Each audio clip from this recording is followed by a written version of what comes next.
L'école bourdonnait des rythmes familiers d'une journée de semaine animée. Les rires résonnaient dans les couloirs, les casiers se fermaient violemment et les amis se regroupaient, échangeant des notes et des histoires. Au milieu de cette scène vivante marchait l'étudiant noir, les bras chargés de livres, ses pas déterminés. Leur présence dégageait une confiance tranquille née du travail acharné et de la détermination. Alors que beaucoup de leurs pairs respectaient leur intellect et admiraient leur dévouement, des murmures d'envie et des préjugés subtils les suivaient, projetant des ombres sur une expérience scolaire autrement brillante. L'étudiant entra dans la salle de classe, leur sanctuaire habituel d'apprentissage, mais aujourd'hui l'atmosphère semblait différente. Assis au bureau se trouvait le professeur, une figure d'autorité blanche d'âge moyen, connue pour son attitude rigide et ses préjugés non exprimés. Le regard perçant du professeur suivit l'étudiant alors qu'il se dirigeait vers sa place, son expression trahissant un mépris qu'il ne daigna même pas dissimuler. Malgré la tension sous-jacente, l'étudiant salua poliment le professeur et prit place, prêt à s'engager dans les leçons du jour. La classe commença à se calmer, les élèves ouvrant leurs livres et sortant leurs cahiers. La leçon débuta, et tandis que le professeur faisait les 100 pas devant la salle, il posa des questions à la classe. L'étudiant, comme à son habitude, était impatient de participer, levant la main avec confiance. Cependant, le professeur hésita avant de l'interroger, comme s'il était réticent à reconnaître leur enthousiasme. Lorsque l'étudiant donna sa réponse, bien raisonnée et articulée, la réponse du professeur fut brève et dédaigneuse, choisissant de chipoter sur des détails mineurs plutôt que de louer leurs efforts. L'interaction ne passa pas inaperçue. Quelques élèves échangèrent des regards, percevant la dureté inutile du professeur. L'étudiant, bien que habitué à de tels moments, ressentit la piqûre du ton du professeur mais choisit de rester calme. Il se concentra à nouveau sur ses notes, déterminé à ne pas laisser l'hostilité subtile les détourner de leur objectif. À mesure que la leçon avançait, les critiques du professeur devenaient plus pointues. Lorsque l'étudiant posa une question de clarification, le professeur répondit avec un sarcasme à peine voilé, suscitant des rires chez certains camarades. Il était évident que les remarques du professeur avaient pour but de saper la confiance de l'étudiant. Malgré cela, l'étudiant tint bon, gardant une attitude calme qui masquait la frustration croissante à l'intérieur. La tension atteignit son apogée lors d'une activité de groupe. L'étudiant, connu pour sa capacité à diriger et à inspirer ses pairs, travaillait assidûment avec son groupe lorsque le professeur intervint. Il accusa l'étudiant de dominer la discussion, suggérant qu'il n'autorisait pas les autres à contribuer. Le commentaire était sans fondement car les membres du groupe collaboraient activement, mais les paroles du professeur portaient le poids de l'autorité. Les membres du groupe de l'étudiant hésitèrent à intervenir, craignant des représailles, laissant l'étudiant gérer la situation seul. Le cœur de l'étudiant battait fort alors qu'il luttait pour maintenir son calme. Il savait que tout signe de défiance pourrait être déformé pour coller au récit que le professeur semblait prêt à construire. Au lieu de cela, il expliqua calmement son point de vue, soulignant l'importance du travail d'équipe. L'expression du professeur se durcit, ses biais maintenant évidents pour quiconque prêt à prêter attention. La classe se termina, mais l'inconfort persista. L'étudiant rassembla ses affaires, l'esprit en ébullition, pensant à la manière de traiter l'hostilité croissante. Il savait que ce n'était pas juste une question de leçon du jour, c'était un schéma qu'il avait déjà rencontré, mais jamais à cette échelle. En sortant de la salle de classe, sa détermination se renforça. Il ne laisserait pas les préjugés définir son parcours. Dans le bureau du professeur, cependant, les graines du conflit prenaient de racines. Nourri par ses préjugés et un sens de l'autorité gonflé, le professeur commença à rédiger une plainte formelle contre l'étudiant, évoquant insubordination et perturbation. C'était une manœuvre visant à intensifier la tension et potentiellement à retirer l'étudiant de sa classe. Inconscient des prochaines étapes du professeur, l'étudiant se concentrait sur ce qu'il pouvait contrôler, son éducation et ses objectifs. Ce qu'il ignorait, c'était que le conflit qui bouillonnait dans cette salle de classe allait préparer le terrain pour un parcours qui testerait sa résilience, défierait les préjugés systémiques et le mènerait finalement à des sommets que personne n'aurait pu anticiper. Le parcours de l'étudiant était une histoire de persévérance et d'ambition. Dès son plus jeune âge, il avait démontré une curiosité insatiable, une soif de connaissance qui s'étendait au-delà des manuels scolaires et vers le monde qui l'entourait. Que ce soit en parcourant des articles scientifiques, en participant à des clubs de débat ou en esquissant ses rêves de devenir avocat ou scientifique, sa concentration était inébranlable. Il envisageait un avenir où il briserait les stéréotypes et excellerait dans une université prestigieuse, déterminé à redonner à sa communauté et à inspirer les autres à surmonter l'adversité. Derrière la résilience de l'étudiant se trouvait une famille Tom qui croyait en son potentiel de tout cœur. À la maison, ils étaient entourés d'un soutien indéfectible. Leurs parents, bien qu'ils travaillent sans relâche pour joindre les deux bouts, mettaient toujours l'accent sur la valeur de l'éducation et inculquaient un sentiment de fierté dans leur identité. Leur père parlait souvent des sacrifices faits par leurs ancêtres, rappelant à l'étudiant qu'ils portèrent les espoirs de générations passées. Leur mère, un phare de calme et d'encouragement, disait souvent « Tu es ton propre plus grand allié. Ne laisse personne te dire le contraire. » En plus de leur famille, un mentor, un ancien professeur ou un leader communautaire jouaient un rôle clé dans le développement de leur confiance en eux. Ce mentor encourageait l'étudiant à embrasser sa brillance sans s'excuser et à prendre la parole face au biais ou à l'injustice. Avec ce système de soutien, l'étudiant apprenait à naviguer dans la complexité de l'environnement scolaire, où il se sentait souvent à la fois vu et invisible, loué par quelques-uns, rejeté par d'autres. En revanche, le professeur représentait un état d'esprit profondément ancré dans le maintien du statu quo. C'était une personne qui se vantait de sa méthode dure mais juste, bien que la justice semblait souvent réservée à un petit nombre. Ses préjugés étaient profonds, influençant ses interactions avec les élèves de manière subtile et manifeste. La croyance du professeur dans des hiérarchies rigides dictait sa vision du succès, et il voyait des étudiants comme l'étudiant noir comme des éléments perturbateurs qui dérangeaient ses attentes étroites. Bien qu'il prétendît encourager tous les élèves de manière égale, les actions du professeur racontaient une autre histoire. Les élèves marginalisés se retrouvaient sur le récepteur de critiques injustifiées, leurs idées rejetées ou volées sous prétexte de guidance. Pendant ce temps, leurs élèves favoris, ceux qui correspondaient au modèle que le professeur jugeait méritant, recevaient des opportunités, des éloges et des ressources supplémentaires. Le professeur utilisait son autorité pour faire taire les dissidents, utilisant souvent sa position pour intimider ou manipuler ceux qui osaient défier sa perspective. Cette dynamique créait une tension sous-jacente dans la salle de classe. De nombreux élèves remarquaient les disparités mais se sentaient impuissants à intervenir. Certains admiraient la ténacité de l'étudiant noir mais craignaient de provoquer la colère du professeur en exprimant un soutien ouvert. D'autres s'alignaient avec le professeur, désireux de rester de son côté ou aveugles à l'inégalité qui se déroulait autour d'eux. La collision entre les aspirations de l'étudiant et les biais du professeur était inévitable. La détermination de l'étudiant à réussir et son refus de se laisser réduire au silence allaient entrer en conflit avec les efforts du professeur pour maintenir son contrôle, préparant ainsi le terrain pour une confrontation qui révélerait les fissures dans les fondations de l'autorité du professeur. Le combat à venir mettrait non seulement à l'épreuve la résilience de l'étudiant, mais aussi les valeurs que l'école prétendait défendre. L'incident se déroula un jour ordinaire dans la salle de classe. La discussion était animée avec des élèves engagés dans un sujet complexe, mais lorsque l'étudiant noir proposa son point de vue, un argument pertinent et bien raisonné, l'attitude du professeur changea. Au lieu de reconnaître sa contribution, le professeur la rejeta d'un coup, affirmant que c'était hors sujet ou inutile. Quelques élèves échangèrent des regards gênés, reconnaissant l'injustice mais ne voulant pas exprimer leur malaise. L'étudiant cependant refusa de se laisser faire. Calmement mais fermement, il questionna le rejet du professeur, soulignant comment son commentaire était en lien avec la discussion et offrant d'élargir son point. La tension dans la pièce devint palpable. Le professeur, sentant son autorité remise en question, répondit sèchement, accusant l'élève de perturber la classe. Sa voix s'éleva, lui ordonnant de s'asseoir et d'arrêter de remettre en question son jugement. Imperturbable, l'étudiant resta respectueux, mais affirma son point de vue, citant des exemples du programme qui soutenaient son argument. Le visage du professeur rougit, sa frustration se transformant en colère. Il accusa l'étudiant de miner l'ordre de la classe et fabriqua une excuse pour intensifier la situation. Avec une dernière remarque acerbe, il déclara l'étudiant insubordonné et lui ordonna de quitter la classe immédiatement. La pièce tomba dans le silence alors que l'étudiant, visiblement blessé mais composé, rassembla ses affaires. Ses camarades évitèrent le contact visuel,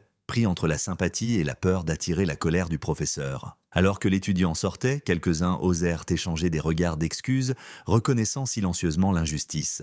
Les conséquences furent immédiates et profondément ressenties. L'humiliation demeura dans l'esprit de l'étudiant, mais au lieu de briser leur esprit, elle alimenta une détermination à prouver leur valeur. À la maison, ils partagèrent l'incident avec leur famille, qui les soutint sans faille. Leur mentor aussi leur rappela que des moments comme ceux-ci, bien que douloureux, étaient des occasions de s'élever et de canaliser leur énergie pour atteindre leurs objectifs.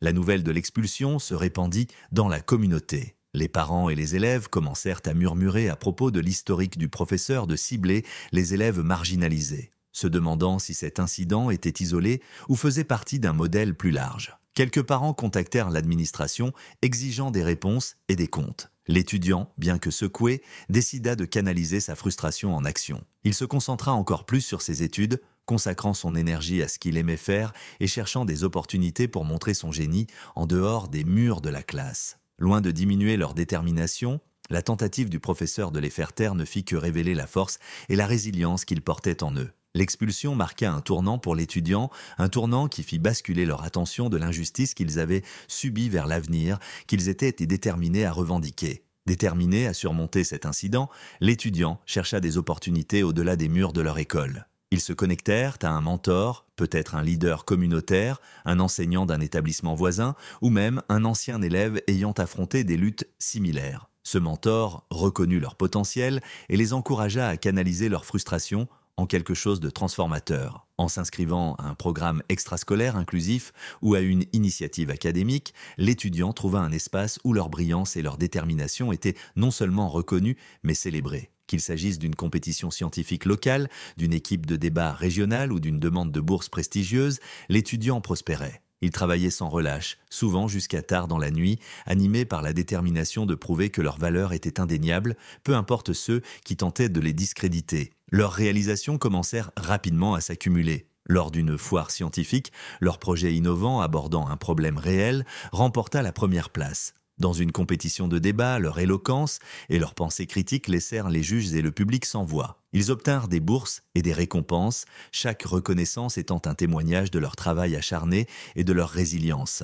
À chaque succès, le souvenir de ce jour humiliant en classe semblait s'estomper, remplacé par un sentiment croissant de fierté et de confiance en soi.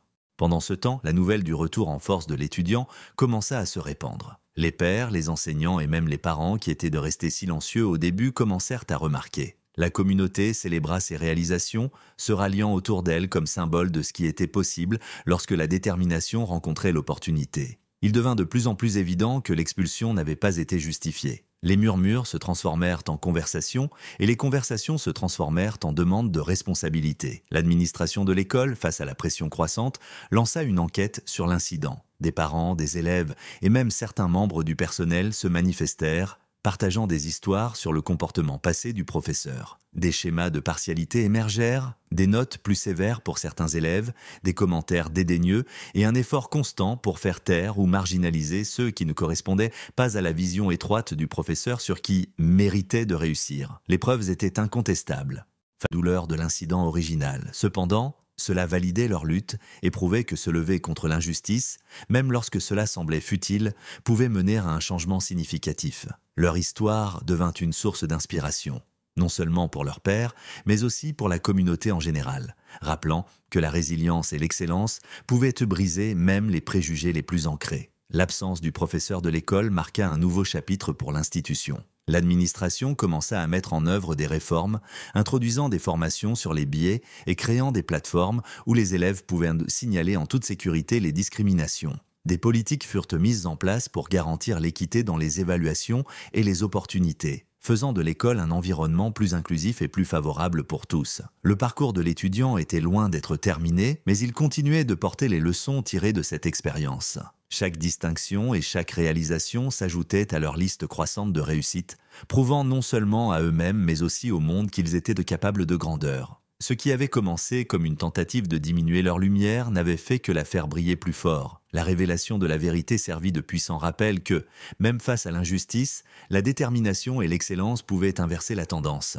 Le parcours de l'étudiant, de l'humiliation au triomphe, atteignit son apogée avec une opportunité qui changea leur vie. L'admission dans une université prestigieuse ou la réception d'une bourse très convoitée.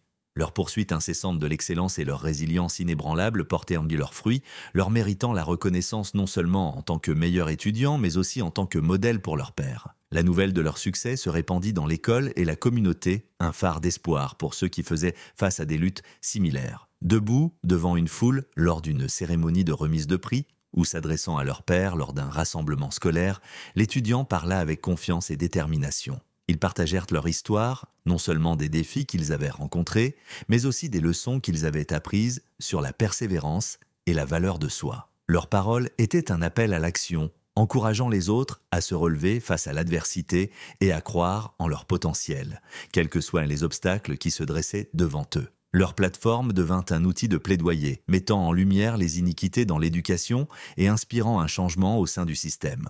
Pendant ce temps, la responsabilité du professeur arriva rapidement. L'enquête sur ses actions révéla un passé troublant de partialité et de traitement injuste, en particulier envers les élèves marginalisés. Le poids des preuves était trop important pour être ignoré, et l'administration de l'école agissait de manière décisive. Le professeur fut renvoyé de son poste, une mesure qui envoya un message fort sur l'engagement de l'institution envers l'équité et la valeur de chaque élève. Le renvoi ne se contenta pas de punir le professeur, il fut un catalyseur pour des réformes plus larges au sein de l'école. Les administrateurs, reconnaissant la nécessité d'un changement systémique, mirent en place de nouvelles politiques pour favoriser un environnement plus inclusif.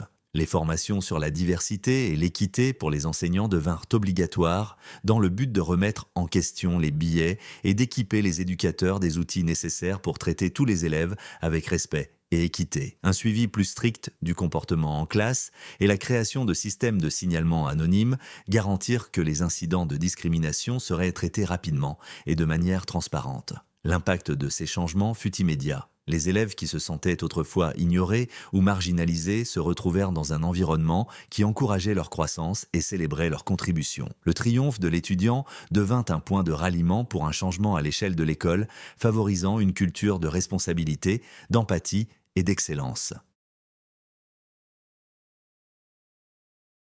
L'histoire de cet étudiant ne se limitait pas à une simple victoire personnelle, mais à un symbole de résilience et de justice. Il savait que les changements au sein de l'école n'étaient que le début, et que leur voix pouvait continuer à inspirer un changement à une échelle plus large. Alors qu'ils se préparaient pour le prochain chapitre de leur vie, ils portaient en eux la certitude que leur parcours avait non seulement transformé leur propre avenir, mais avait aussi pavé la voie pour que d'innombrables autres réalisent leurs rêves dans un environnement qui les valorisait et les respectait. Le renvoi du professeur et les réalisations de l'étudiant étaient un témoignage du pouvoir de la responsabilité et de la résilience. Ensemble, ils marquèrent le début d'une nouvelle ère à l'école, une ère définie par l'équité, l'inclusivité et la croyance inébranlable que chaque élève méritait la chance de briller. Les couloirs de l'école, jadis intimidants, portaient désormais une énergie différente. L'inclusivité et le respect avaient commencé à imprégner l'atmosphère, grâce en partie à l'effet d'entraînement du triomphe de l'étudiant. En tant qu'orateur invité lors d'une assemblée spéciale, l'étudiant, désormais un érudit de renom, se tenait au podium face à une foule d'élèves, de professeurs et de membres de la communauté. Leur présence symbolisait l'espoir, la résilience et le potentiel de transformation. Avec grâce et conviction, l'étudiant raconta leur parcours. Ils décrivirent les défis de l'être sous-estimé et mis à l'écart et le tournant qui alimenta leur détermination à surpasser tout cela. Mais leur discours n'était pas une relecture de l'injustice. Il s'agissait de célébrer les progrès accomplis et d'encourager les autres à lutter pour leurs propres rêves. Leurs mots résonnèrent profondément, en particulier chez les élèves ayant affronté des luttes similaires. « Personne ne peut définir votre valeur sauf vous », dirent-ils, d'une voix calme et inspirante. « Les barrières qu'ils mettent sur votre chemin ne sont aussi fortes que vous leur permettez de l'être. » L'école elle-même avait subi des changements significatifs depuis l'incident. Les administrateurs avaient saisi l'opportunité de réformer, mettant en place des politiques encourageant l'inclusivité et tenant les éducateurs responsables de leurs actions. Les séances de formation sur la diversité devinrent un élément clé du développement professionnel, garantissant que les enseignants abordaient leur rôle avec équité et empathie. Les voix des élèves furent amplifiées à travers des forums ouverts, créant un espace sûr pour que les préoccupations et les idées soient entendues et traitées. Le personnel et les élèves commencèrent à favoriser une culture de respect et de compréhension mutuelle. Les clubs et activités célébrant la diversité fleurirent et des talents autrefois négligés commencèrent à briller. La transformation de l'école était un témoignage de l'idée que le progrès commence par affronter des vérités inconfortables et s'engager dans des actions significatives. La famille de l'étudiant brillait de fierté en voyant leur enfant mentorer les autres et inspirer des changements positifs. Les anciens camarades de classe, qui étaient restés silencieux lors de l'incident initial, applaudirent maintenant bruyamment, reconnaissant le courage qu'il avait fallu pour rester droit face à l'adversité. Les enseignants, eux aussi, ressentaient un nouveau sens du devoir, apprenant de l'expérience et s'efforçant de valoriser chaque élève qui entrait dans leur salle de classe. Les derniers moments de l'histoire se déroulèrent sur une grande scène. Une cérémonie de remise de prix prestigieuse où l'étudiant était honoré pour ses réalisations exceptionnelles. Ils traversèrent la scène avec confiance, leur parcours reflété dans chaque pas. Les applaudissements furent tonitruants, un mélange d'admiration, de fierté et de respect. Parmi le public, leur famille se tenait fièrement, les larmes aux yeux, alors qu'ils célébraient non seulement les distinctions, mais aussi la résilience qui avait porté leur enfant jusqu'à ce moment. Lorsque l'étudiant accepta son prix, il se tourna vers le public avec une remarque finale puissante. Ils ont essayé d'arrêter mon histoire, mais j'ai tourné la page et écrit ma propre fin. Les mots restèrent suspendus dans l'air, un témoignage de leur force et un appel à l'action pour que d'autres fassent de même. La caméra se tourna vers la foule, capturant des visages remplis de fierté, d'inspiration et d'espoir. À ce moment-là, il était clair que le parcours de l'étudiant était devenu bien plus qu'une victoire personnelle. Il était une étincelle de changement pour leur école, leur communauté et tous ceux qui osaient rêver au-delà des obstacles sur leur chemin.